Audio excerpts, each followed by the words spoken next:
Hello friends, welcome to my channel mister Stem India. आज के इस वीडियो में हम लोग बात करने वाले हैं ईमेल के बारे में। इससे पिछले वीडियो में हमने कंप्यूटर नेटवर्क्स के बारे में देखा था। आज की इस वीडियो में हम लोग बात करेंगे ईमेल्स के बारे में कि ईमेल क्या होता है, यह कैसे काम करता है, ईमेल क्लाइंट्स क्या होते हैं और भी बहुत सारी चीज़ों को। तो चलिए बिना देरी किए शुरू करते हैं। Let's start.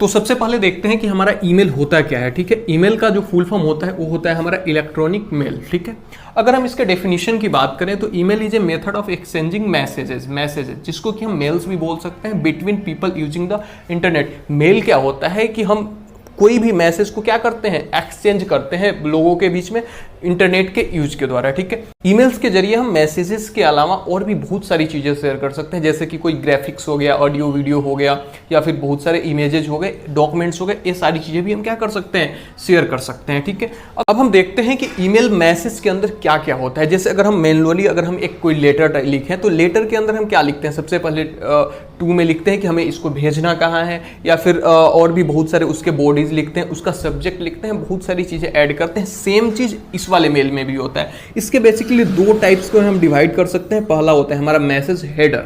मैसेज हेडर के अंदर क्या होता है, हम उसमें सब्जेक्ट लिखते हैं। ठीक है, मैसेज हेडर के अंदर हमारा क्या होता है, सब्जेक्ट होता है, यानी कि इस मेल का जो हमारा क्या है, विषय क्या है, इस किस बारे में हम आपको मेल लिख रहे हैं। ठीक है, वो हमारा सब्जेक्ट होता है। उसके अंदर हमें सीसी होते हैं, सीसी यानी कि कार्बन कॉपीज।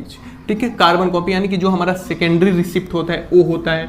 बीसीसी होता है जिसको हम बोलते हैं ब्लाइंड कार्बन कॉपी। ठीक है, ये हमारा थर्ड जो रिसीवर होता है वो होता है। इसके अलावा हम जो हमारा मेन रिसीवर होता है उसको हम लिखते हैं टू में, यानी कि हमें किसको भेजना है। उसके अलावा मैसेज हेडर में डेट एंड टाइम भी ऑटोमेटिक आता है कि हाँ ये मैसेज कब भेजा गया है। बहुत सारी चीज़ें इसमें क्या होती है, मैसेज हेडर में टाइप होती है। जो हमारा एक्चुअल मैसेज होता है वो हमारा होता है बॉडी के अंदर। एक्चुअल जो हमारा मैसेज होता है ना वो हमारा होता है बॉडी के अंदर। ठीक है, अच्छा एक चीज बताइए आप लोग, ये हमारे हो गए मेल। हमने एक मेल बना लिया, मेल बनाने के बाद जो भी हमने अटैचमेंट लगाना है वो लगा लिया, सब्जेक्ट लिख लिया, मेल बॉडी लिख लिया। लेकिन अगर हमें ये मेल किसी को भेजना है तो भेजोगे कैसे? इसके लिए हमें एक एड्रेस की जरूरत पड़ती है। अगर मैनुअली आपने एक लेटर भी लिखा है, उसको अगर आपको भेजना है तो उसके लिए भी हमें एक एड्रेस की जरूरत पड़ती है। सेम वैसे ही यहाँ पे भी हमें क्या पड़ता है, एक एड्रेस की जरूरत पड़ता है, जिसको हम बोलते हैं क्या, ईमेल एड्रेस। क्या बोलते हैं, ईमेल एड्रेस। ईमेल एड्रेस, ठीक।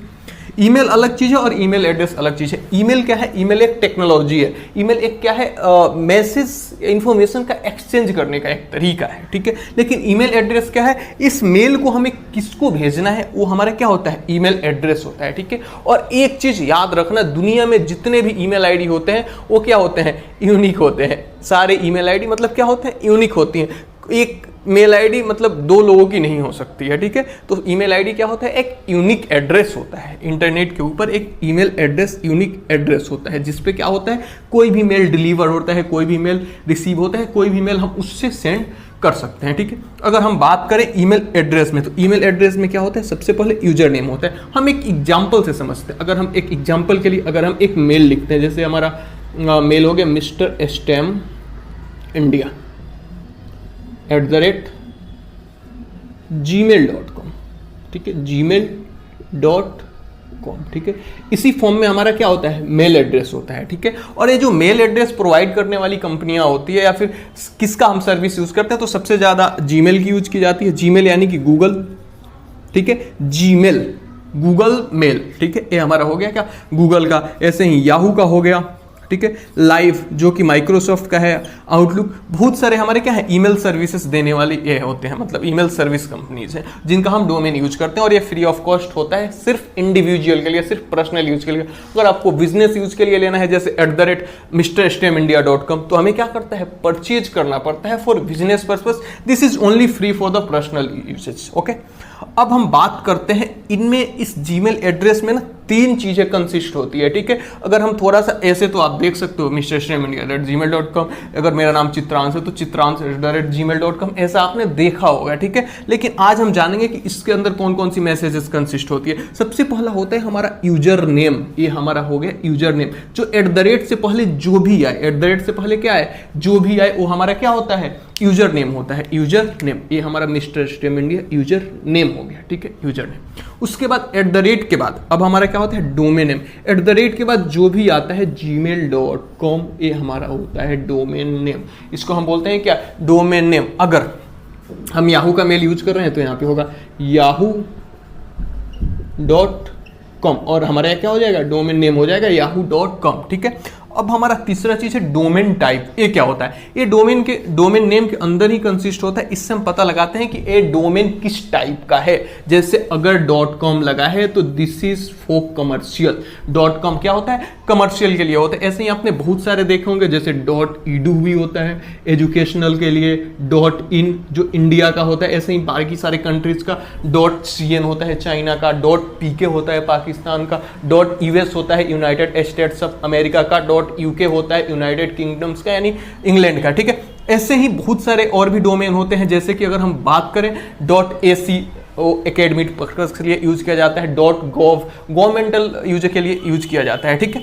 तो आप समझ गए होंगे कि ये डोमेन टाइप, डोमेन नेम और क्या होता है हमारा यूजर नेम क्या होता है। डोमेन नेम को कई बार हम होस्ट भी बोलते हैं, क्या बोलते हैं, होस्ट भी बोलते हैं, यानी कि इस मेल को क्या कर रहा है, यही होस्ट कर रहा है, ठीक है, होस्ट नेम भी बोलते हैं। अगर हम बात करें एक ईमेल सिस्टम की, तो ईमेल सिस्टम बेसिकली तीन तरह के, मतलब उसमें ईमेल सिस्टम के अंदर ना 3 कंपोनेंट्स बेसिकली मौजूद होते हैं, या फिर हम इसको बोल सकते हैं कि ये 3 मेन जो उसके होते हैं ना पार्ट्स होते हैं ईमेल सिस्टम के अंदर। पहला हमारा पार्ट्स होता है क्या, ईमेल क्लाइंट। सेकंड पार्ट होता है हमारा मेल ट्रांसफर एजेंट, जिसको हम MTA भी बोलते हैं, शॉर्टकट में MTA भी बोलते हैं। मेल डिलीवरी एजेंट, जिसको हम बोलते हैं क्या, MTA और MDA, इनका बेसिकली फुल फॉर्म है mail transfer agent, mail delivery agent. अब हम क्या करेंगे, सबसे पहले हम देखेंगे कि ईमेल क्लाइंट क्या होता है, ठीक है। अब हम देखते हैं कि ईमेल सिस्टम के जो 3 मेन इंपॉर्टेंट पार्ट्स थे, email clients, mail transfer agent और मेल डिलीवरी एजेंट, इन तीनों के बारे में एक एक करके देखते हैं। तो सबसे पहले हम देखते हैं कि ईमेल क्लाइंट्स होता क्या है। तो basically email clients is a program या application that is used to manage the mails. ये जो होता है या एक थर्ड पार्टी प्रोग्राम इसको आप बोल सकते हो, या फिर एक तीसरा एप्लीकेशन बोल सकते हो मेल के बीच में, जो क्या करता है, मेल्स को मैनेज करने का काम करता है, ठीक है। जैसे अगर हम बात करें, अगर हमारे पास जीमेल है, इस जीमेल को अगर हम चाह रहे हैं कि इस जीमेल को अगर हम एक ईमेल क्लाइंट, जैसे कि बहुत सारे ईमेल क्लाइंट्स हैं, जैसे आउटलुक हो गया हमारा जो माइक्रोसॉफ्ट का है, थंडरबर्ड हो गया जो हमारा मोजिला फायरफॉक्स का है, वैसे ही मेलबर्ड हो गए, ये बहुत सारे ईमेल क्लाइंट्स है, ठीक है। तो वही अगर हम जीमेल को अगर हम अपने ईमेल क्लाइंट यानी आउटलुक के अंदर हम कॉन्फ़िगर करना चाहें, तो ये क्या हो गया हमारा आउटलुक, ये हमारे ईमेल क्लाइंट हो गया, जो कि एक तीसरा है, माइक्रोसॉफ्ट का प्रोडक्ट है, गूगल का प्रोडक्ट है। हम इसको अपने मेल एड्रेस को हम क्या कर सकते हैं, आउटलुक में कॉन्फ़िगर करते हैं। क्यों करते हैं भाई, क्यों फायदा है करने से, क्योंकि हमारा मेल तो वैसे भी चल रहा है, तो इसके बहुत सारे फायदे हैं। पहला तो ये हमारा ईजी टू यूज है, ये बहुत आसान है यूज करने में, काफी सिंपल है यूज करने में, ठीक है। दूसरा चीज, आप इसमें ना मेल रीड कर सकते हो ऑफलाइन। अगर मान लो आपका जीमेल है, जीमेल पे बहुत ज्यादा मेल्स आए हुए हैं, ठीक है। जब भी आप वेब ब्राउजर लॉगिन करोगे, वेब ब्राउजर लॉगिन करोगे, तभी आप देख सकते हो जीमेल्स में जो आपकी मेल आई है। वैसे ही अगर आपने फोन में भी अगर आपने कॉन्फ़िगर किया है जीमेल के अंदर, जीमेल भी एक तरह का, अगर आपके फोन के अंदर अगर आपने मेल क्लाइंट के अंदर कॉन्फ़िगर किया हुआ है, तो वो क्या होता है, वो ऑफलाइन मेल्स भी शो होते हैं। जो मेल एक बार में डाउनलोड हो गए ना, वो भी क्या होते हैं, वहां पे शो करते हैं। उसके बाद हम क्या कर सकते हैं, इस मेल को ना हम ये जो हमारे ईमेल्स होते हैं, हम इसको लोकली डाउनलोड भी कर सकते हैं। लेकिन ये वाला फीचर हमारे किसमें, इसमें आपको नहीं मिलेगा जो वेब ब्राउजर पे होता है, ठीक है। उसमें हमारे ये वाले फीचर्स नहीं होते हैं। इसमें हम अपने क्या कर सकते हैं, मेल्स को डाउनलोड कर सकते हैं, ठीक है। वैसे ही हमारा क्या है, able to attach many mail data. अगर मान लो हमारे पास 2 मेल अकाउंट्स है और एक का हमने बैकअप बना के रखा है, ठीक है। हाँ, और तीसरी चीज इसमें मैंने लिखना भूल गया हूं मैं, कि आप इस मेल्स का ना, अपने जो मेल्स हैं आपके जीमेल के अंदर या फिर आपके किसी भी मेल अकाउंट्स के अंदर, उस मेल को आप क्या कर सकते हो, उसका आप बैकअप भी ले सकते हो। ठीक है, उस मेल का आप बैकअप ले सकते हो। आप किसी दूसरे मेल का बैकअप भी क्या कर सकते हो, ईमेल क्लाइंट की मदद से उसमें अटैच भी कर सकते हो। ठीक है, उसके बाद इसमें हम 2 या 3 अकाउंट एक साथ लॉग इन करके और उसमें काम कर सकते हैं। किसके थ्रू, ईमेल क्लाइंट्स के थ्रू। ठीक है, और भी बहुत सारा इसमें फीचर होते हैं, जैसे कि अगर आपको मीटिंग अरेंज करनी है उसका फीचर होता है, कैलेंडर मैनेजमेंट का फीचर होता है, ऐसे ही बहुत सारे फीचर्स इसमें अवेलेबल होते हैं। ठीक है, अब हम बात करते हैं कि इसमें ईमेल कम्युनिकेशन होता कैसे है। ठीक है, इसके अंदर ईमेल कम्युनिकेशन कैसे होता है। देखिए, ईमेल कम्युनिकेशन के लिए सबसे पहले जो हमारा क्लाइंट पीसी है, जिसमें कि हमारा मेल क्लाइंट कॉन्फ़िगर है, ठीक है, वो क्या करता है, SMTP के थ्रू। SMTP का फुल फॉर्म क्या होता है, मैं लिख देता हूँ, ये काफ़ी इंपॉर्टेंट है, मैं यहाँ लिख देता हूँ। SMTP का फुल फॉर्म होता है simple mail transfer protocol.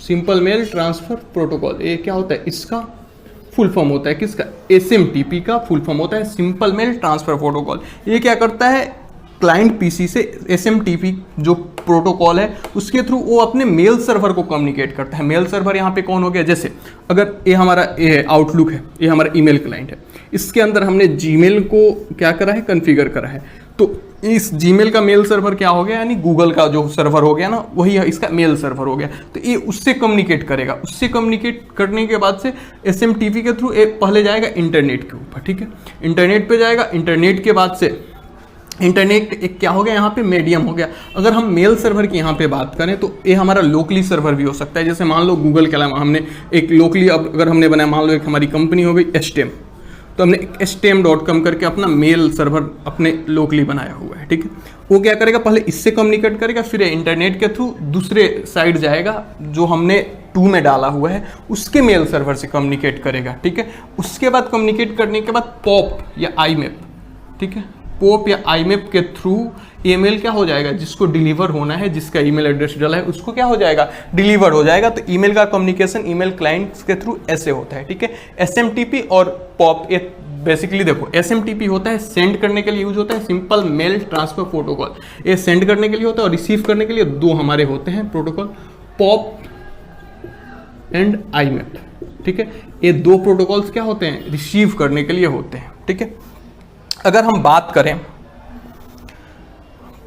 Pop का भी फुल फॉर्म मैं लिख देता हूं, post office protocol, post office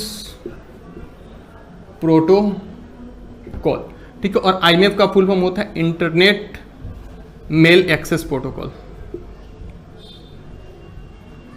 mail access protocol. अगर हम बात करें इसके पोर्ट नंबर की, ठीक है, SMTP का जो पोर्ट नंबर होता है वो होता है 25। ये जो होता है प्लेन होता है, 25 प्लेन पोर्ट नंबर होता है, प्लेन यहाँ पे लिख देता हूँ, प्लेन। और जो SSL या TLS, ठीक है, SSL TLS जो पोर्ट नंबर होता है ये होता है इसका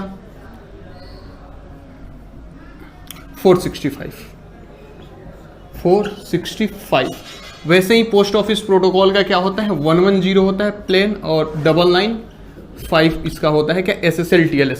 वैसे ही IMAP की बात करें, सॉरी यहाँ मेल नहीं, मैसेजिंग होगा। ठीक है, messaging, internet messaging access protocol, इसका होता है, अगर प्लेन की बात करें तो ये होता है हमारा 143, और SSL TLS होता है 993। अब हम समझते हैं मेल ट्रांसफर एजेंट और मेल डिलीवरी एजेंट का। ठीक है, इसको हम एक एग्जांपल से समझते हैं। ठीक है, चलिए सबसे पहले हम देखते हैं कि अगर हम एक फिजिकल लेटर ट्रांसफर करते हैं तो उस केस में क्या होता है। सबसे पहले अगर हम एक फिजिकल लेटर ट्रांसफर करते हैं तो क्या होता है, उस पर जो एड्रेस लिखा होता है उसके थ्रू उस एरिया के पिन कोड के थ्रू उस एरिया के पोस्ट ऑफिस में जाता है, और वहाँ से क्या होता है, वो बाकी जगह जहाँ पे डिस्ट्रीब्यूट होना होता है वहाँ डिस्ट्रीब्यूट होता है। लेकिन यहाँ पे क्या होता है, जो मेल ट्रांसफर एजेंट होता है ना, इसका काम होता है मेल को ट्रांसफर करना यानी कि लेके जाना।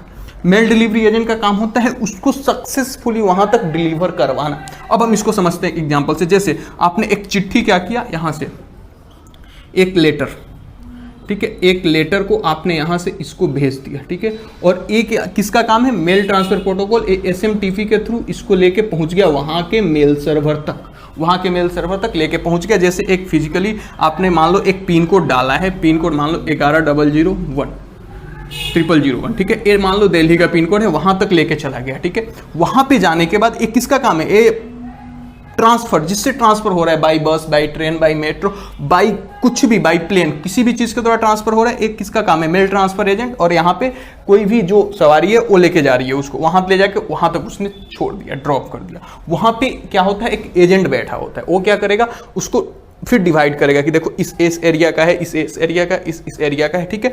वो वाला काम जो होता है ना, मेल डिलीवरी एजेंट का होता है। वो क्या करता है, जब रिसीव होता है मेल सर्वर के पास, यहाँ पे जो भी उसका मेल से एक साथ, ये पहले इसको आइडेंटिफाई करता है कि इस मेल इस आदमी का है, इस पार्टिकुलर आदमी का है, और ये इंस्ट्रक्शन देता है किसको, इसको एजेंटवा को, मेल ट्रांसफर एजेंट को, कि भाई तुम इस मेल को उस पार्टिकुलर मतलब जो पीसी तक, उस पार्टिकुलर सिस्टम तक पहुंचा दो। इस प्रकार हमारा मेल क्या होता है, ट्रांसफर होता है। आशा करते हैं कि आपको ईमेल का पूरा प्रोसेस समझ में आ गया होगा और आपको बहुत सारी ईमेल्स के बारे में इंफॉर्मेशन देखने को मिली होगी। लास्ट में एक आपको क्वेश्चन है कि मेल का इन्वेंशन कब किया गया था, ये आपके लिए एक क्वेश्चन है, कमेंट करके जरूर बताइएगा। मिलते हैं नेक्स्ट वीडियो में, तब तक के लिए धन्यवाद।